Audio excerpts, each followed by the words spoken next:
যে সায়নী ঘোষকে কিছুদিন আগেও মনে করা হতো মমতা বন্দ্যোপাধ্যায়ের সবচেয়ে বিশ্বস্ত দুর্গ, যে সায়নী ঘোষ 2026-এর নির্বাচনী ময়দানে দাঁড়িয়ে বিরোধীদের উদ্দেশ্যে হুঙ্কার দিয়েছিলেন, আজ সেই সায়নী ঘোষই তৃণমূলের অন্দরের সবচেয়ে বড় বিদ্রোহের অন্যতম প্রধান মুখ। হ্যাঁ, 2026-এর বিধানসভা নির্বাচনের পরাজয়ের ধাক্কা সামলানোর আগেই তৃণমূল কংগ্রেসের পায়ের তলা থেকে মাটি সরতে শুরু করেছে।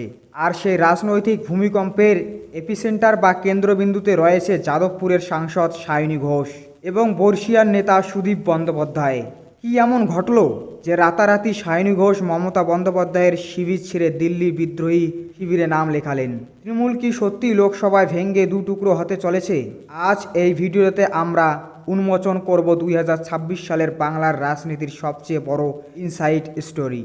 ঘটনার সূত্রপাত 2026-এর বিধানসভা নির্বাচনের তৃণমূলের অপ্রত্যাশিত পরাজয়ের পর থেকেই। ক্ষমতা হারানোর পর থেকেই দলের অন্দরে তীব্র অসন্তোষ দানা বেঁধেছিল, আর সেই অসন্তোষ এবার আছড়ে পড়ল দিল্লির বুকে। তৃণমূলের মোট 28 জন লোকসভা সাংসদের মধ্যে 20 জনই দলনেত্রী মমতা বন্দ্যোপাধ্যায়ের বিরুদ্ধে এক প্রকার যুদ্ধ ঘোষণা করে দিয়েছেন। কাকলি ঘোষ দস্তিদারের নেতৃত্বে এই বিদ্রোহী গোষ্ঠী স্পিকার ওম বিড়লার কাছে চিঠি পাঠিয়ে দাবি করেছেন তারাই হলেন আসল তৃণমূল কংগ্রেস। আর এই 20 জনের তালিকায় যে নামগুলো দেখে রাজনৈতিক মহল সবচেয়ে বেশি চমকে গেছেন, তাদের মধ্যে অন্যতম হলেন যাদবপুরের সাংসদ সায়নী ঘোষ, ঘাটালের সাংসদ দীপক অধিকারী, শতাব্দী রায়, রচনা বন্দ্যোপাধ্যায় এবং মমতা বন্দ্যোপাধ্যায়ের ছায়াসঙ্গী হিসেবে পরিচিত সুদীপ বন্দ্যোপাধ্যায়। এই 20 জন সাংসদ একজোট হওয়ায় তারা অনায়াসেই দলত্যাগ বিরোধী আইন এড়াতে পারছেন, কারণ এটি মোট সংখ্যার 2/3। তারা এবার লোকসভায় সম্পূর্ণ আলাদা বসার আসন এবং আলাদা সংসদীয় দল হিসেবে স্বীকৃতি দাবি জানাচ্ছেন। কিন্তু এই পুরনো নাটকের সায়নী ঘোষকে নিয়ে এত চর্চা কেন? কারণ সায়নী ঘোষের রাজনৈতিক উত্থান রকেটের গতিতে হয়েছিল। 2021 সালের বিধানসভা নির্বাচনে আসানসোল দক্ষিণ হেরে যাওয়ার পরেও দল তার উপর ভরসা হারায়নি। অভিষেক বন্দ্যোপাধ্যায় তাকে যুব তৃণমূলের সভানেত্রী করেন। এরপর 2024 সালের লোকসভা নির্বাচনে যাদবপুরের মতো হাই প্রোফাইল কেন্দ্রে তাকে টিকিট দেওয়া হয় এবং তিনি প্রায় 2.5 লক্ষাধিক ভোটে জয়ী হন। নির্বাচনী প্রচারে সায়নী ছিলেন তৃণমূলের সবচেয়ে ধারালো মুখ। বিরোধীদের আক্রমণ করতে গিয়ে তিনি নিজেই বক্তৃতায় বলেছিলেন, মেরে দিল মে হে কাবা और मेरे आँखों में মদিনা। সাম্প্রদায়িক সম্প্রীতির বার্তা দিতে গিয়ে এই বক্তব্য যেমন ভাইরাল হয়েছিল, তেমনই বিজেপির রাজ্য নেত্রীকে তিনি সবসময় কড়া ভাষায় বিঁধেছেন। এমনকি কিছুদিন আগে যখন অভিষেক বন্দ্যোপাধ্যায়ের উপর সোনারপুরের হামলা ঘটেছে, তখন সায়নী প্রথম গর্জে উঠেছিলেন। অথচ সেই সায়নী ঘোষ আজ মমতা অভিষেকের শিবির ছেড়ে বিদ্রোহী ক্যাম্পে। লোকসভার সাংসদ মহুয়া মৈত্র পর্যন্ত ক্ষোভ উগরে দিয়েছেন। সায়নীর মতো মানুষ যখন এভাবে অবস্থান বদলে ফেলে, তখন আর কাকে বিশ্বাস করা যায়? এদিকে বিদ্রোহের আঁচ পেতেই বসে নেই কালীঘাট। তৃণমূল নেত্রীও পাল্টা ড্যামেজ কন্ট্রোল বা আঘাত হানার রাজনীতি শুরু করেছে। দলবিরোধী কাজের অভিযোগে রাতারাতি বড়সড় সাংগঠনিক রদবদল করা হয়েছে। সায়নী ঘোষকে তৃণমূলের যুব কংগ্রেসের সভাপতির পদ থেকে সরিয়ে দেওয়া হয়েছে।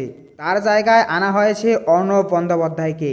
একইভাবে মালা রায় এবং সুদীপ বন্দ্যোপাধ্যায়কেও তাদের দলীয় পদ থেকে ছেঁটে ফেলা হয়েছে। উত্তর কলকাতা জেলার সভাপতি করা হয়েছে কুণাল ঘোষকে।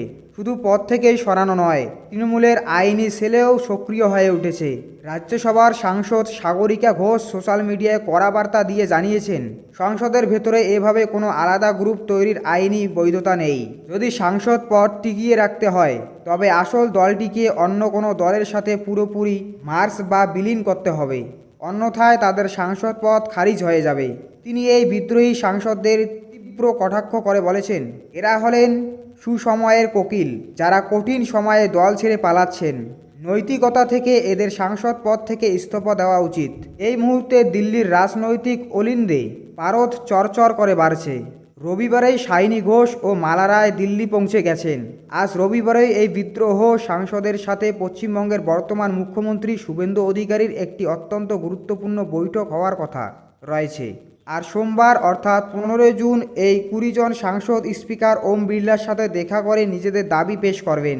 গুঞ্জন শোনা যাচ্ছে এই বিদ্রোহী গোষ্ঠীর কেন্দ্রের ক্ষমতাসীন এনডিএ জোটকে বাইরে থেকে সমর্থন করতে পারে।